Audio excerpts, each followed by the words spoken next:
로마서 4장 1절부터 16절까지입니다. 로마서 4장 1절부터 16절까지 봉독하겠습니다. 4장 1절.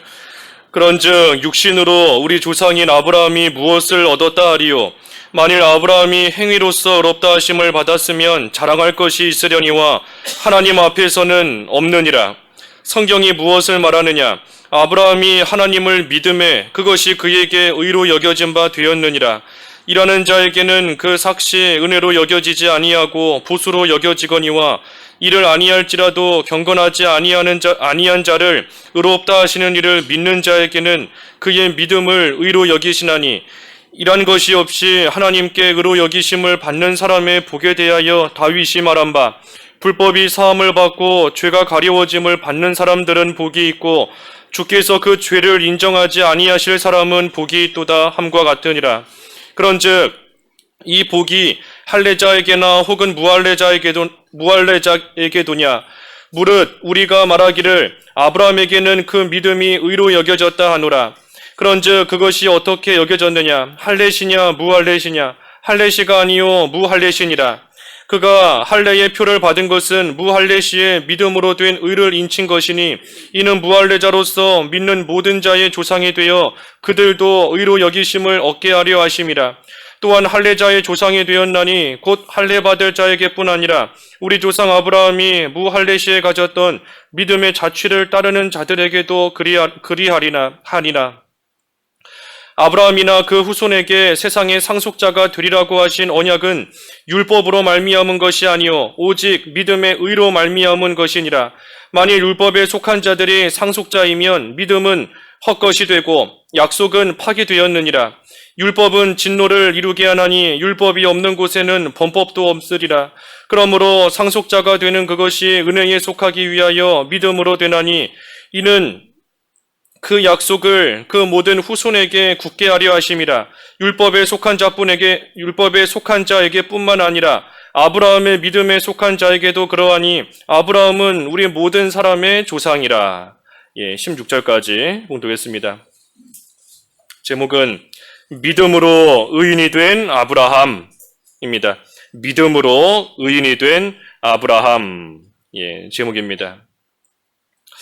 여기 오늘 본문에서는 그 앞에 3장에서 우리가 쭉 살펴보았듯이 의롭다 칭함을 받는 것은 행위가 아니라 오직 믿음으로 말미암아 의인이 된다. 의롭다 칭함을 받는다 그랬습니다. 그래서 그것을 이 아브라함을 예로 들어서 지금 사도 바울이 쭉 증거하는 겁니다. 아브라함이 어떤 행위로서 의롭다함을 받은 것이 아니다. 만약에 그 행위로 의롭다함을 받았다면 아브라함이 자랑할 것이 있겠지만 행위로서 의롭다함을 받은 것이 아니기 때문에 아브라함이 자랑할 것이 없다 하는 겁니다. 그 말씀이 1절과 2절의 말씀이죠. 그런즉 육신으로 우리 조상인 아브라함이 무엇을 얻었다 하리요? 만일 아브라함이 행위로서 의롭다 하심을 받았으면 자랑할 것이 있으려니와 하나님 앞에서는 없느니라. 자랑할 게 없다는 겁니다. 왜? 행위로서 받은 것이 아니기 때문에. 행위로 받은 것이 아니라 오직 믿음으로써 의롭다함을 받았기 때문에 사람의 입장에서 내세울 만한 것이 단 하나도 없다는 겁니다. 이 믿는 것도 사람의 행위처럼 생각이 들 때가 있습니다. 내가 믿으니, 내가 뭔가를 믿었으니 그것 또한 나의 행위가 아닌가 하고 생각이 들 수 있지만 이 믿음은 우리의 행위가 아닌 겁니다. 내가 뭔가를 선택해서 믿어보겠다 해서 믿는 것 같지만 사실은 그게 아니에요. 하나님께서 믿게 해 주셔야 믿어지는 겁니다. 그렇지 않으면 아무리 한번 믿어보겠다, 이제부터는 한번 믿어보겠다 해도 믿어지지가 않는 겁니다. 믿어지지 않는데 어찌 믿을 수 있겠어요? 그러니 믿음은 결코 우리의 행위가 아닌 겁니다.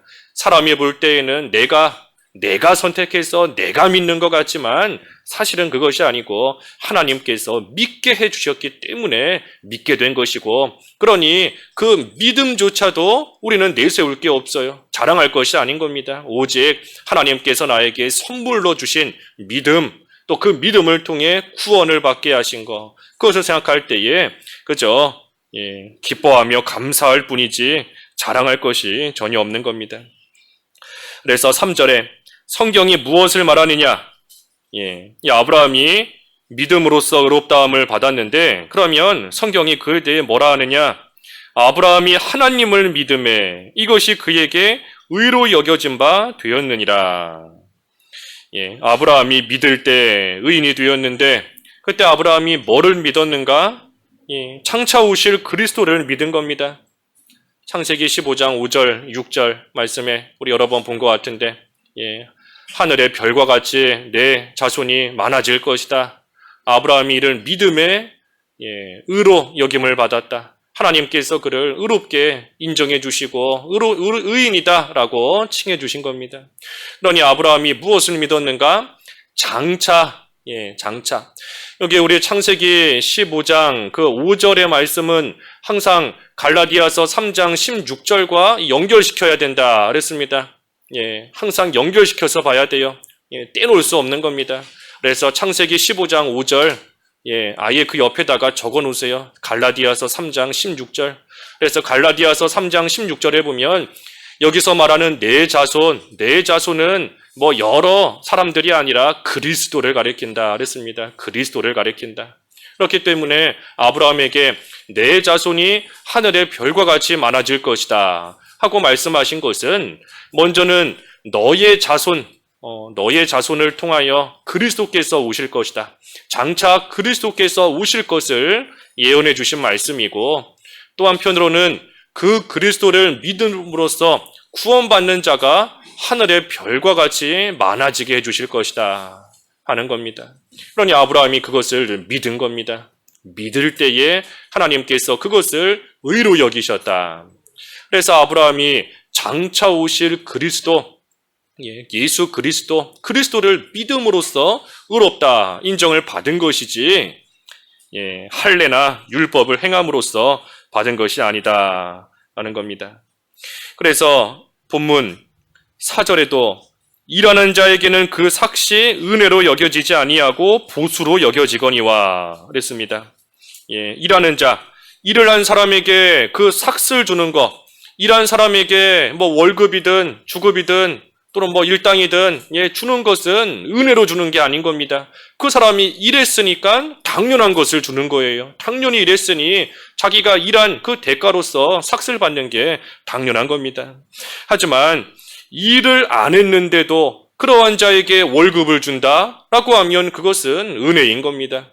내가 아무것도 안 했는데 이 월급을 받을 만한 아무런 공로나 행위가 없는데 그런데도 그저 월급을 주었다, 월급을 받았다 하니 그것은 은혜로 받은 겁니다.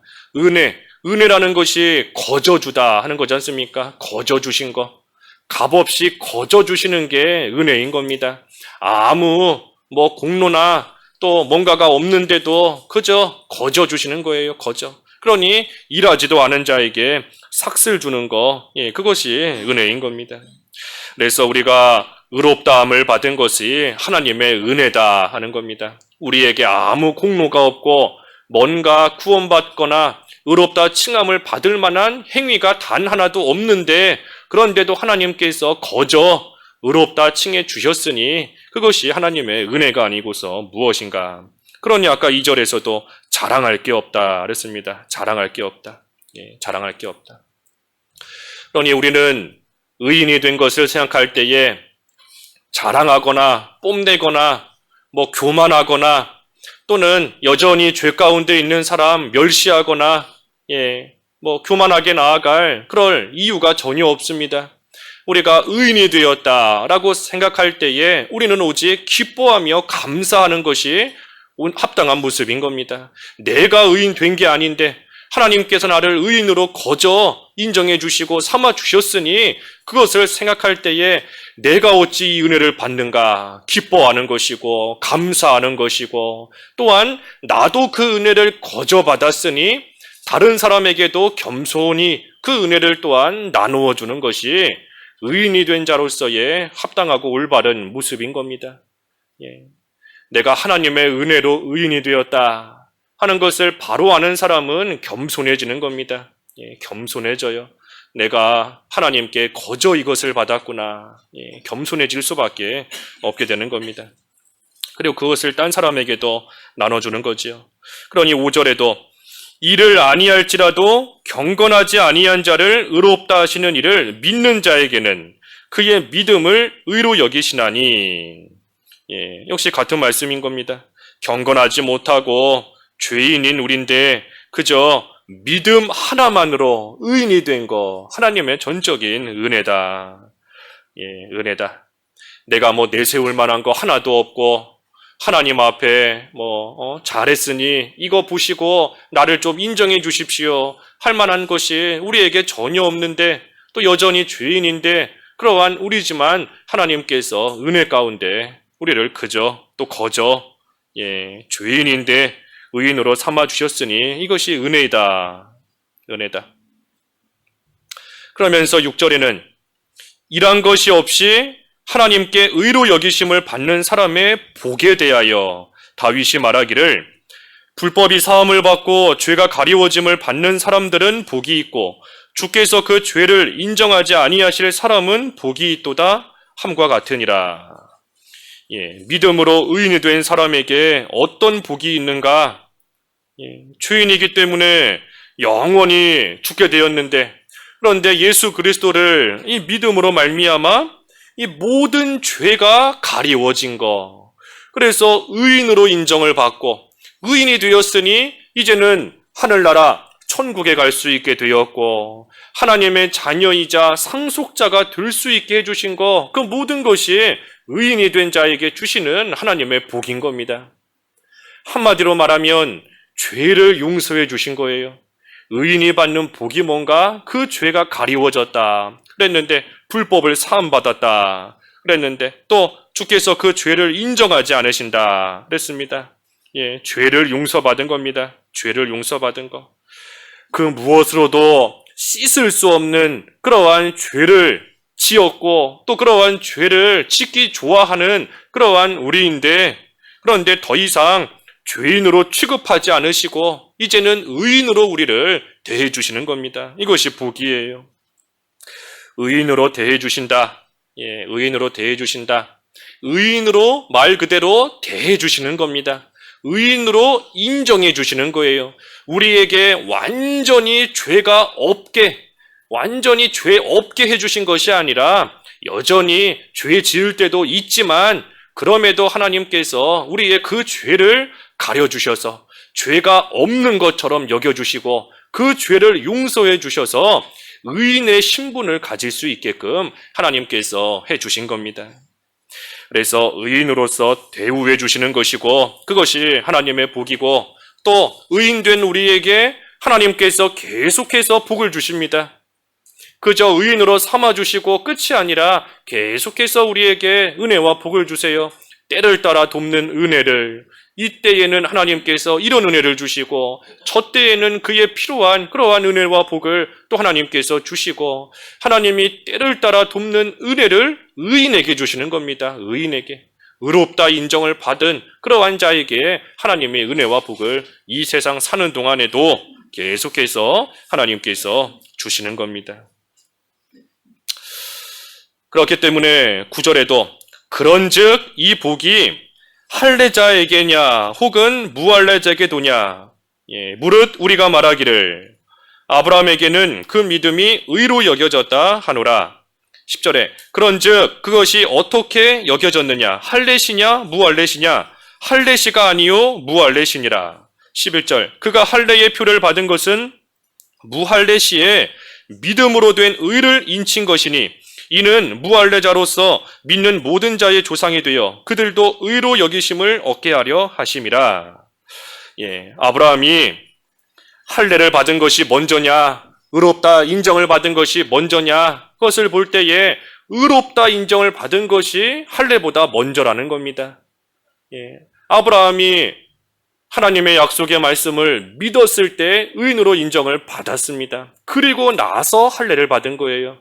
할례를 먼저 받았더니 하나님이 의롭다 인정해 주신 것이 아니고 의롭다 인정을 받은 나중에, 그러고 난 후에 가서 할례를 받은 겁니다. 그러니 무할례 시에 할례를 받지 않았지만 그럼에도 아브라함이 의롭다 인정을 받게 된 것을 보면 이것은 할례와는 상관이 없고 율법, 더군다나 율법은 출애굽하고 나서 한참 뒤에 주신 것인데 아브라함이 살던 때와는 전혀 상관도 없는 겁니다. 그러니 아브라함이 역시 의롭다함을 받은 것은 이 율법과도 전혀 상관이 없는 것이다. 오직 믿음, 믿었더니 믿음으로써 의롭다함을 받은 것이다. 그래서 의롭다함을 받는 것은 이 할례나 율법과는 전혀 상관이 없습니다. 율법과는 상관이 없다. 이것을 바꾸어 말하면 의롭다 칭함을 받는 것은 사람의 의지나 사람의 결심이나 행위로서 결코 이루어질 수 없는 겁니다. 사람의 의지로 내가 이제는 의인이 되겠다 할 수 없어요. 할 수 없는 겁니다. 결심한다고 해서 의인이 되는 게 아닌 겁니다. 무언가를 행한다고 해서 의인 되는 거 더더욱 아닌 겁니다. 오직 전적인 하나님의 역사 가운데 의인이 되는 겁니다. 하나님의 역사 가운데 하나님께서 예정하시고 선택하시고 때가 되면 부르셔서 중생 거듭나게 하시고 또 믿고 회개하게끔 하시는 그 모든 하나님의 전적인 역사 가운데에 우리는 의인이 되는 것이지 결코 사람의 힘으로 되는 것이 아니라는 겁니다. 그래서 12절도 같은 말씀이에요. 12절. 또한 할례자의 조상이 되었나니 곧 할례 받을 자에게뿐 아니라 우리 조상 아브라함이 무할례 시에 가졌던 믿음의 자취를 따르는 자들에게도 그러하니라 그랬습니다. 아브라함은 오실 그리스도를 믿음으로써 의인이 되었는데 이 그리스도를 믿는 사람은 누구나 이 아브라함의 자손인 겁니다. 아브라함이 믿음의 조상이기 때문에 아브라함과 똑같은 믿음, 다시 말해 그리스도를 믿는 그러한 믿음을 가진 자는 누구든지 할례를 받았든지 할례를 안 받았든지 헬라인이든지 이방인이든지 그 누구라 할지라도 믿는 자는 아브라함의 자손인 것이고 아브라함은 또한 그들에게 믿음의 자취를 따르는 그들에게 또 조상이 되는 겁니다. 그러니 할례를 받았다 하는 그러한 자도 아브라함과 같이 믿어야지만 의인으로 인정을 받게 된다 하는 겁니다. 여기 13절에는 아브라함이나 그 후손에게 세상의 상속자가 되리라고 하신 언약은 율법으로 말미암은 것이 아니요 오직 믿음의 의로 말미암은 것이니라. 14절. 만일 율법에 속한 자들이 상속자이면 상속자이면 믿음은 헛것이 되고 양속은 파기되었느니라 하였습니다. 만약에 율법을 지킴으로써 상속자가 된다라고 하면 믿음은 다 헛것인 것이고 그때 하나님의 약속은 다 파기돼 버린다 하는 겁니다.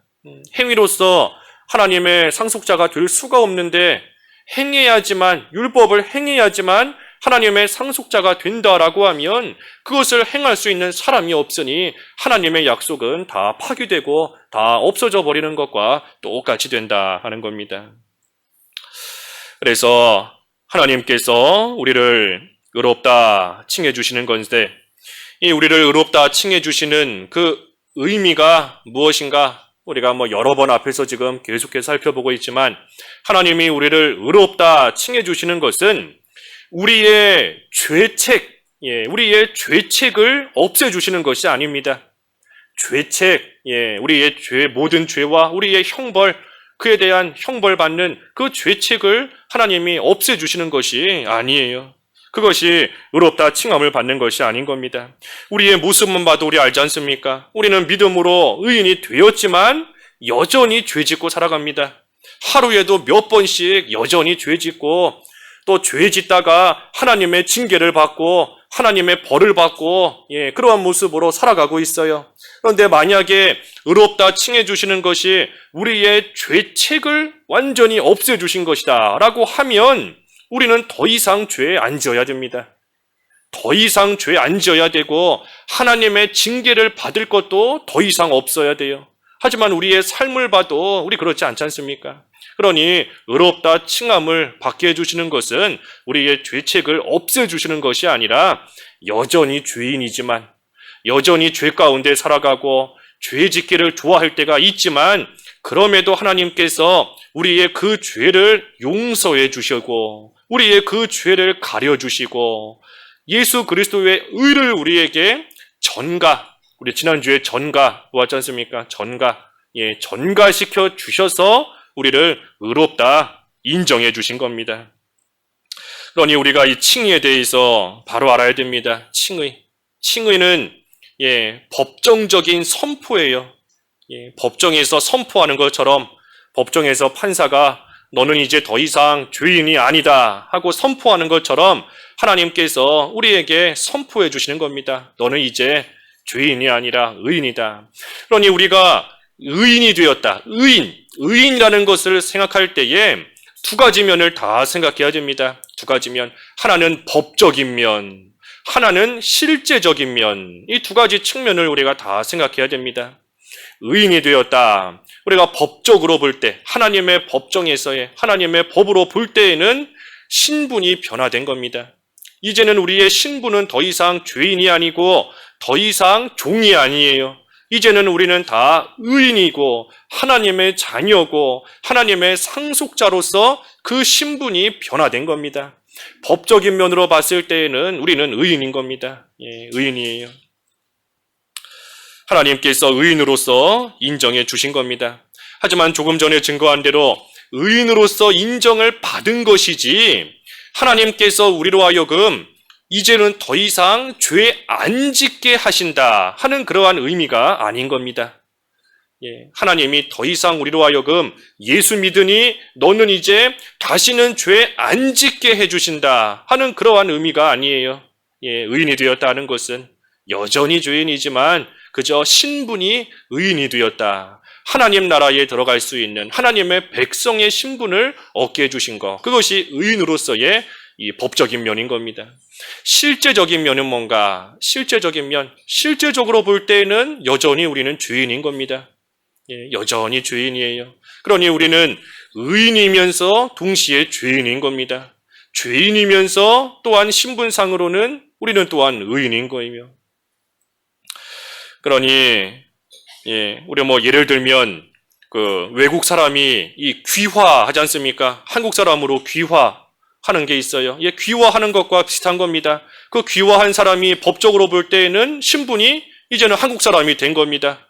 신분이 한국 사람은 되었지만 여전히 피부색도 여전히 외국 사람이고 머리카락 색깔도 여전히 외국 사람이고 음식을 먹는 것이나 여러 가지 생활 습관이나 그러한 것들은 여전히 외국 사람의 모습을 그대로 가지고 있는 그러한 경우가 비슷한 겁니다. 하지만 그 사람의 신분은 바뀌었죠.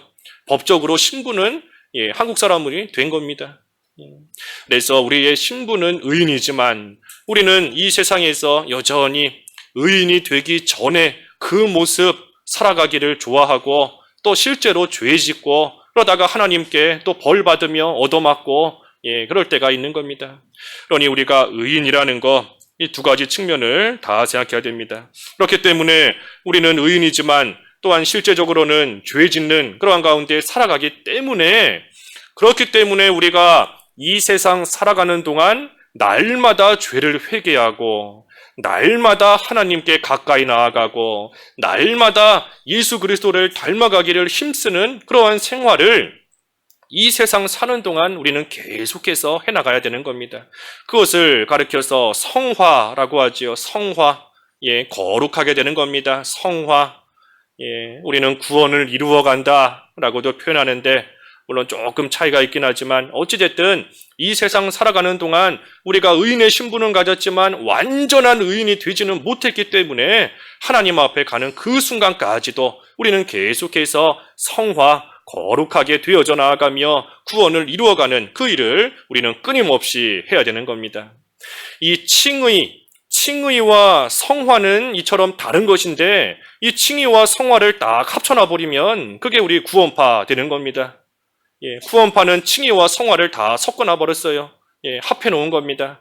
하나님 앞에 구원받았으니 실제로 의인이 되었으니 더 이상 거룩하게 될 필요가 없다. 우리는 이미 거룩하게 되었고 이미 온전한 자가 되었다. 죄를 회개할 필요가 없다는 것이 이 구원파의 주장인 거지 않습니까?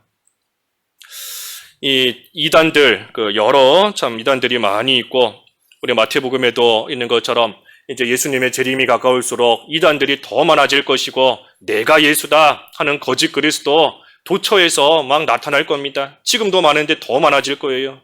그렇기 때문에 우리가 이 이단에 대해서도 좀 바로 알아야 되는데 전에 어떤 집사님 잠깐 만나 뵀는데 그러시더라고요. 옛날 아영교회 때부터 창안교회 또 지금 우리 광안교회까지 쭉 믿는 생활 어려서부터 해왔지만 사실 이단에 대해서 뭐 잘 모른다. 잘 모른다.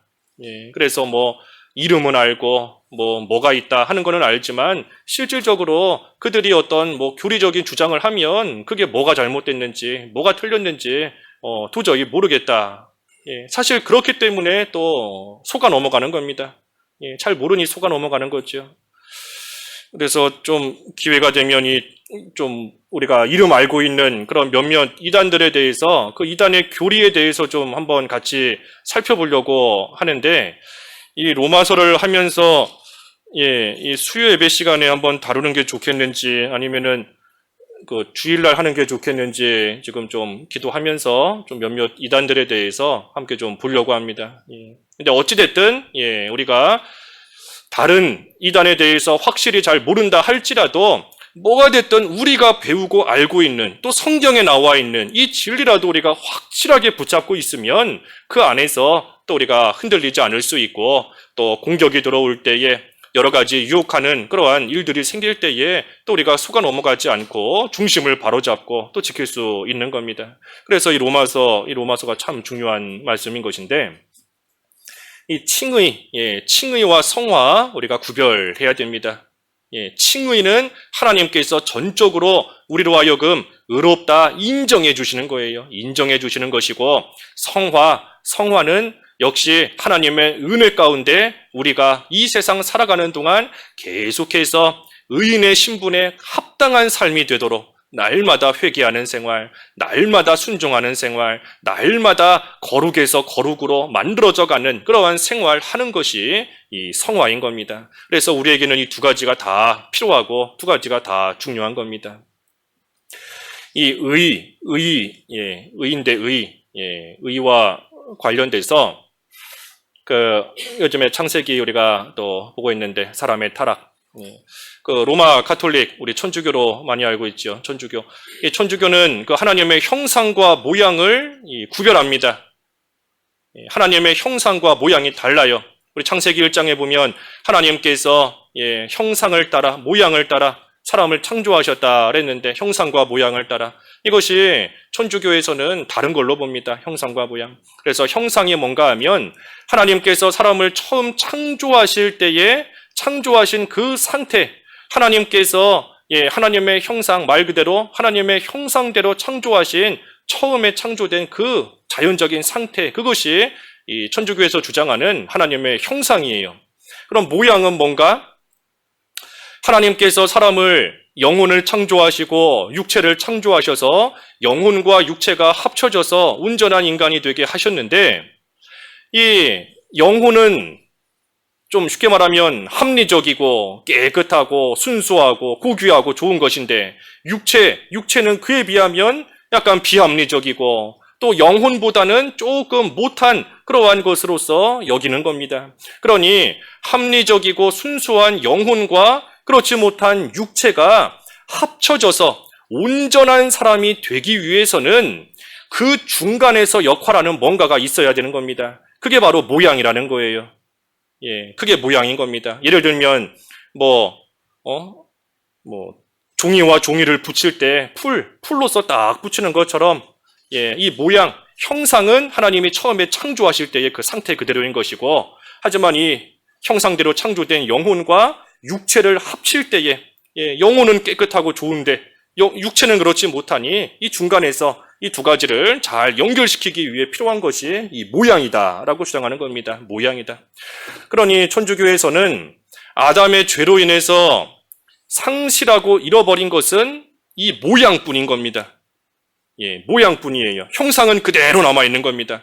천주교를 믿는 사람들의 교리에 따르면은 아담의 타락으로 잃어버린 것, 상실한 것은 이 모양이지 형상은 아니에요. 형상은 그대로 남아있어요. 그러니 바꿔 말하면 이 남아있는 형상을 가지고 하나님의 은혜 없이도 스스로 하나님 찾아갈 수 있는 겁니다. 스스로 예수님 믿을 수 있는 거예요.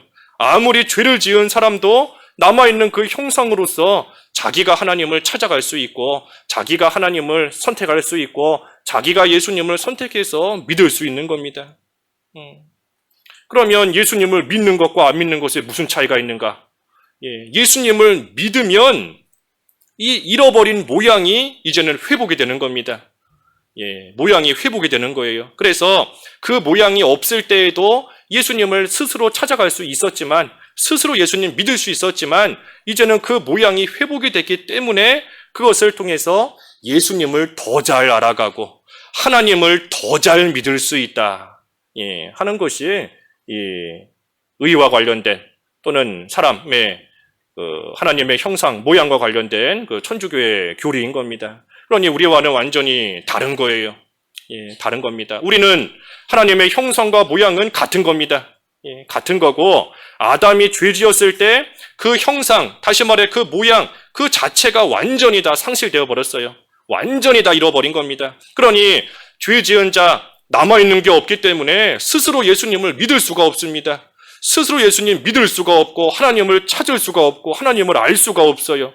그러니 하나님께서 전적으로 은혜를 베풀어 주셔서 그 잃어버린 것을 다시 회복시켜 주시고, 죽은 영을 다시 살려 주셔야지만 그 영이 살아나서 예수님을 알 수 있고, 예수님을 믿을 수 있고, 하나님을 섬겨 나아갈 수 있는 겁니다.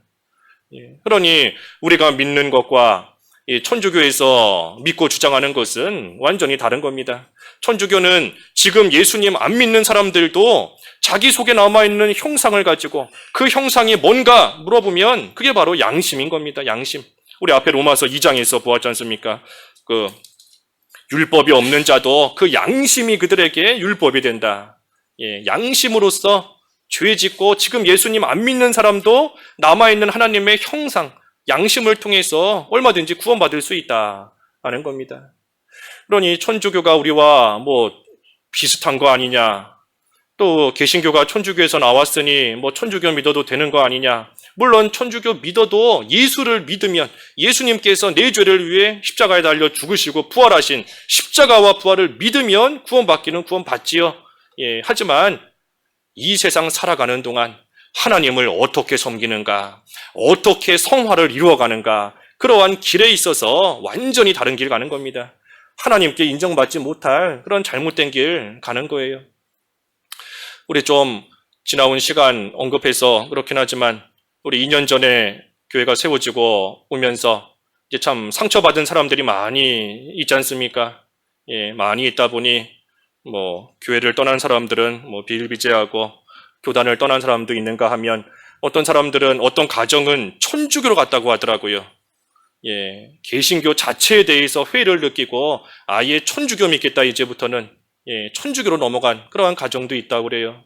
예, 그런데 이 천주교를 믿는다 하는 거, 이거 잘못된 겁니다. 옳지 않아요. 아무리 똑같이 예수님을 믿는 것 같고 똑같이 하나님 섬기는 것 같지만, 사실 그 안에 우리가 깊이 들어가 보면 하나님을 섬기는 그런 면에 있어서 완전히 다른 겁니다. 예, 그렇기 때문에 우리가 이 하나님의, 조금 복잡해졌지만 어쨌든 하나님의 형상과 모양은 같은 거다. 예, 같은 것이고, 아담이 죄 지음으로 인하여 그 하나님의 형상, 하나님의 모양 그 자체는 완전히 다 상실돼 버렸다. 완전히 없어져 버렸다. 타락해 버렸다. 그렇기 때문에 타락한 죄인이 스스로 무슨 행위를 해서 하나님 앞에 의롭다 인정을 받을 수 있는 그런 것이 전혀 남아있지 않은 겁니다. 오직 하나님께서 은혜를 베풀어 주셔서 그 사람의 잃어버린 하나님의 형상을 회복시켜 주시고 영혼을 살려주시고 중생시켜 주셔야 그 사람이 예수님을 믿는 것이고, 그때에 하나님께서 그러한 자 의롭다 칭해 주시는 것이고, 의롭다 칭함을 받은 그 사람이 계속해서 의인으로서의 온전한 모습이 되기 위해 세상에서 성화 또 구원을 이루어가는 그러한 일을 끊임없이 해나가는 겁니다. 그래서 우리가 좀 분명히 알아야 됩니다. 15절은 율법은 진노를 이루게 하나니 율법이 없는 곳에는 범법도 없느니라. 이 법이 없을 때에는 사람들이 죄가 뭔가 하는 것을 모르지만 이제 법이 있기 때문에 사람들이 이게 죄구나 하는 것을 그 법의 존재로 인하여서 사람들이 인식하게 된 겁니다.